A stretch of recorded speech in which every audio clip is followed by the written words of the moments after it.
Hey everybody, it's me, Angel Benton, and it is time for another edition of Angel Sudsy Recap, where we delve into the world of daytime television and we do a few reality shows on the side. And one of those reality shows that we're doing is The Real Housewives of Orange County. But before we get into this week's episode, my acid reflux is really bad. Like, I just had a cup of tea, and like the reflux is like, it's really bad. Really bad. It's really unfortunate. Tonight is the food and wine party at Epcot for the racers. So I'm going to that. So I most likely will not be doing another update today. I'll do the Bold and Beautiful tomorrow. But yeah, I'm looking forward to it. Hopefully I'll be able to eat something and keep something down. You know, I can't have a liquid dinner. I've got to have a solid dinner, right? Okay. Anyways. So, Bold and Beautiful. Bold and Beautiful. The Real Housewives of Orange County. The Housewives of Orange County this week. Okay, so remember how last week Vicki went to the hospital, basically, right? So this week they showed all of the lead up to her going to the hospital. And let me tell you, that was a real shit show. It really was.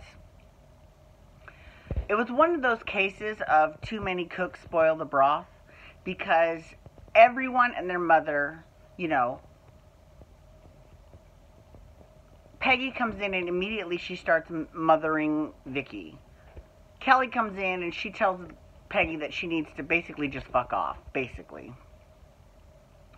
Tamara comes in, and at first she's kind of hostile to Vicki. Shannon comes in, and she's got to give Vicki her 2 cents. I mean, like, the woman is, whether she's ill or not, or whether she's faking or whatever, the doctor was there, and he was trying to see her and to examine her. And no one was letting him. I felt bad for the poor doctor, actually. I really did, because I was like, oh my God, that poor man. Because first of all, he comes in and there's a situation with the cameras. And you can tell that he's like, what is going on with the cameras, right? And then when they take Vicki to the hospital, because they do end up taking her to the hospital. They're like, we can't go with her. I mean, we can't leave her here. We've got to take her to the hospital and get some blood tests done on her. And they put this robe over her body like she's Michael Jackson, because they don't, you know, she doesn't want any paparazzi taking any. I mean, like, what is going on? They're in Iceland. They're in a full-on other country. Do they really think that are the paparazzi really that big of a problem? Like, I can get if they were in England, because it is kind of a bad issue in the UK. I understand that. Maybe Australia, but really Iceland? I'm still red. It's that sunburn. I totally got it. That was the one bad thing about the fog today, was that the sun totally torched my body, and I couldn't really tell, and I didn't know until tonight. Or maybe this was from yesterday, maybe, because it was a lot sunnier yesterday. And I remember that when I did the recap for Young and Restless, I was also real red too. Whatever. Anyways, okay, so so Vicki goes to the hospital, then she comes back. And while she's at the hospital, Peggy goes and, again, has conflict with Kelly. Because Kelly, she's like, I have to eat. Like, I have to eat, right? I cannot not eat. I've got to eat something. So they went to this restaurant, and they were eating, and Peggy was like, I cannot believe that you need to feed your tummy over your friend. Okay, whatever. Right? So Tamara makes a point to say, let's get her a casserole. And what was hilarious was they asked the guy at the restaurant, do you have casserole? And he said yes. I mean, this was like a fancy high-end Icelandic restaurant, and they had casserole there. I have never seen casserole at a restaurant ever. Where is there a restaurant that serves casserole? Let me know in the comments. Tell me where they serve casserole, because I didn't even know that they sold it. Apparently they do at this high-end restaurant in Iceland, because they made her one. They did.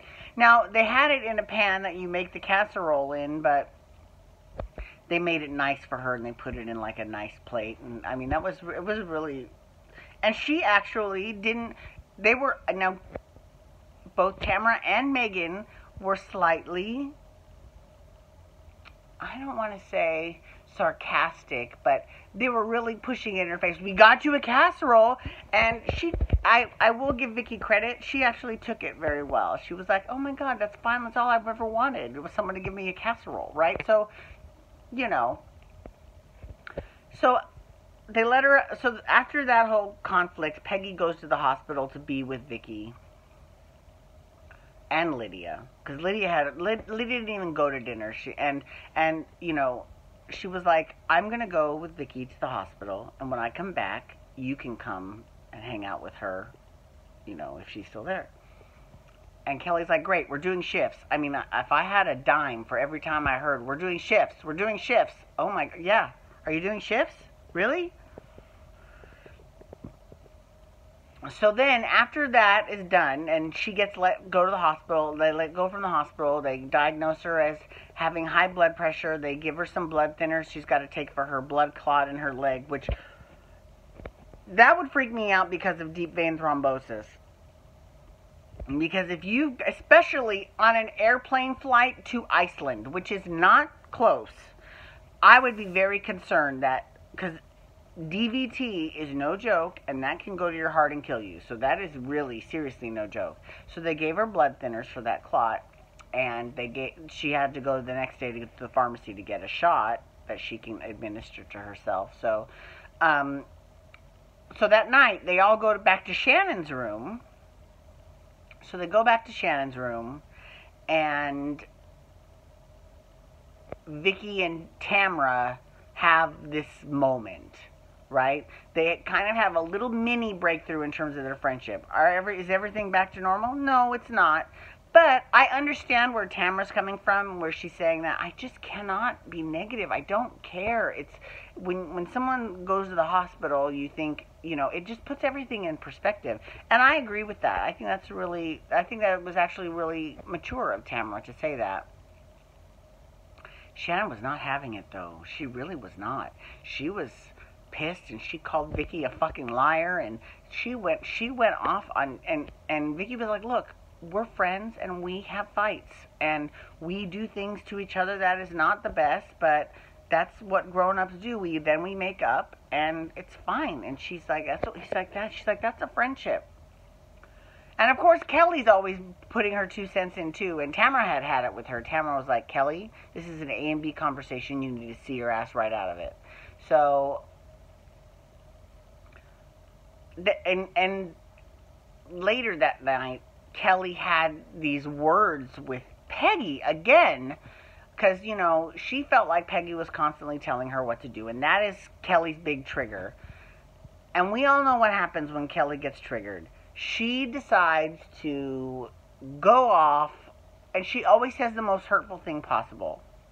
Now, in this case, I think that she said the most hurtful thing, but I don't think she knew she was saying the most hurtful thing. Because I don't think she knows about Peggy's father and how Peggy's dad died. So, because Peggy had made some comment that I'm going to have my husband call your husband. And Kelly was like, who gives a shit? Are you going to have your dad beat up my dad? My dad could beat up your dad. And that put Peggy over the edge. She's like, okay, good night. Right? She was really upset. And they showed footage of Tamara just laughing. I don't think she was laughing at Peggy. I think she was more laughing at Kelly and the comment that Kelly made. Because, again, I don't think Tamara knows about Peggy's father. Now, that should tell you that you shouldn't really make comments like that if you don't know. Right? So, anyways, then they all went shopping the next day, and they bought like this headband. It was like all fur. They got that for Peggy. It was really nice because Peggy didn't go with them. And they came back to her room, and they were like, you know, she still had that privacy sign on her door. She didn't want to hang out with anybody. And they're like, okay, what's going on? You know, and she's like, I just needed some time to myself. I'll talk to you later, Lydia. And that was it. So we'll see where it goes next week, because I see that there's some tension between Peggy and Megan next week, so we'll see how that goes. Anyways, thank you so much for logging on today. I do appreciate it. Please feel free to follow me on Twitter, Instagram, and Snapchat at Angel Benton. You can hashtag RHOC or Real Housewives Shit to talk about the Real Housewives of Orange County. Or you can also hashtag Bold and Beautiful to talk about the Bold and Beautiful, which I'll be doing tomorrow. Thank you so much for logging on today. Have a wonderful day. Peace out. Oh, you can also hit that subscribe button on my YouTube channel to get my YouTube videos sent to your email inbox every single day. Have a great day. Peace out. Wubba, wubba, wubba.